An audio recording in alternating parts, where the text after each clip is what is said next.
Hi, I'm Nick Muller and welcome back.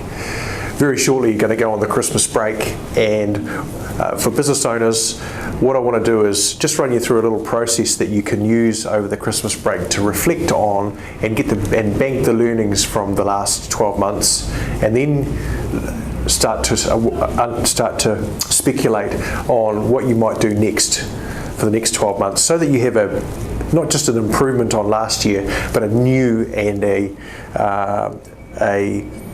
result that will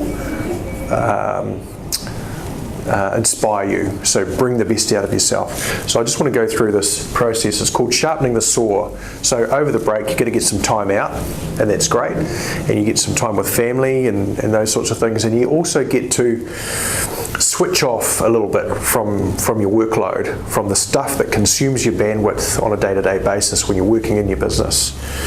And so sharpening the saw is all about not coming into the new year trying to saw through those big heavy logs with a blunt instrument, but coming back with a sharpened saw, so it takes less effort to get through the workload. Here's the process. First of all, just reflect. Okay, so that's pretty straightforward. Reflect, but don't just reflect as in just what happened. Think from the perspective of what worked, what didn't work, and what are you going to do different next time. So what did you learn from it?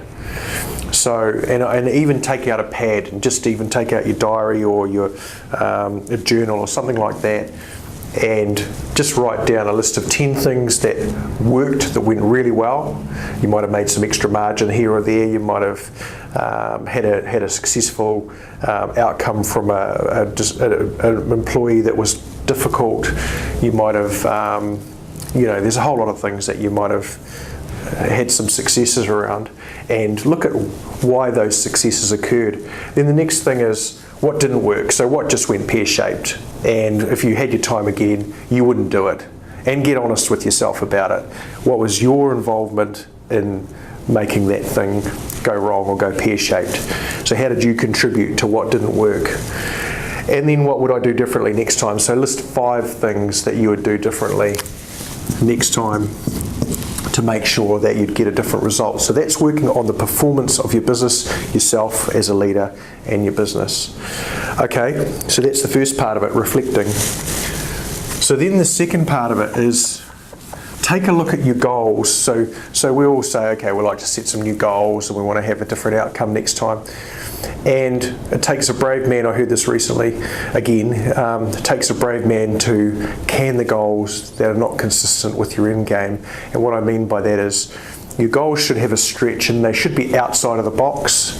They should be just a little bit out of your achievement, so you actually have to, out of your ability to achieve, so you actually have to expand yourself and your capability to reach those goals, and you have to draw on more from the business to reach those goals.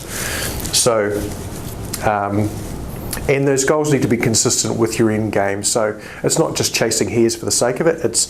You might have an end game of, say, retiring at a certain date, 2025 or whatever date that's going to be, and make sure those goals are consistent with that end game. So it's not just about making more money for the sake of it. It's about starting to reduce your involvement, putting a shareholder structure in place, or something consistent with reaching that end game. And then last of all, stargaze. So this is where you really get to take time and really speculate what would happen if I were able to achieve that thing that I've always wanted to accomplish. Really pull from yourself possibilities that are outside of your current capability. So and that would lift you into playing a bigger game. So that's it for now. Have a great Christmas, and we'll see you in the new year.